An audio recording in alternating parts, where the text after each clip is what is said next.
ফের অযোধ্যায় প্রধানমন্ত্রী নরেন্দ্র মোদী। অবশেষে রাম মন্দির নির্মাণ কাজের সমাপ্তি ঘোষণা করবেন তিনি। জানা গিয়েছে, শ্রীরাম জন্মভূমির তীর্থক্ষেত্র ট্রাস্টের তরফ থেকে প্রধানমন্ত্রী নরেন্দ্র মোদীকে আনুষ্ঠানিকভাবে আমন্ত্রণ জানানো হয়েছে। আগামী 25শে নভেম্বর অযোধ্যার মূল মন্দিরের ওপরে ধ্বজা ওড়াবেন মোদী। এই অনুষ্ঠানের মাধ্যমে রাম মন্দির নির্মাণের সমাপ্তির ঘোষণা হবে। মন্দির নির্মাণের কমিটির চেয়ারম্যান নৃপেন্দ্র মিশ্র জানিয়েছেন, প্রধানমন্ত্রী 25শে নভেম্বর তারিখের বিষয়ে সম্মতি দিয়েছেন। নির্মাণ কাজের সমাপ্তির অনুষ্ঠানে মোদীর অংশগ্রহণের প্রস্তুতি শুরু হয়েছে।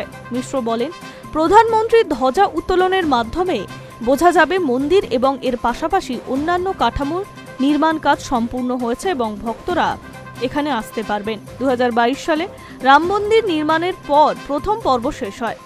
সেই বছর মন্দিরের এলাকা চত্বর নির্মাণ সম্পূর্ণ হয়। এরপরে 2024 সালে মন্দিরের নির্মাণ সম্পূর্ণ হয়। মন্দিরের গর্ভগৃহে রামলালার মূর্তি প্রতিষ্ঠা করা হয়েছে।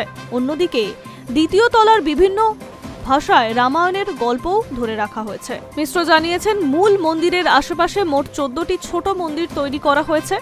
এই সব মন্দির নির্মাণ সম্পূর্ণ হয়েছে।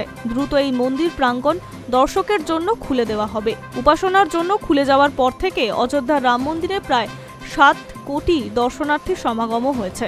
Hi News network.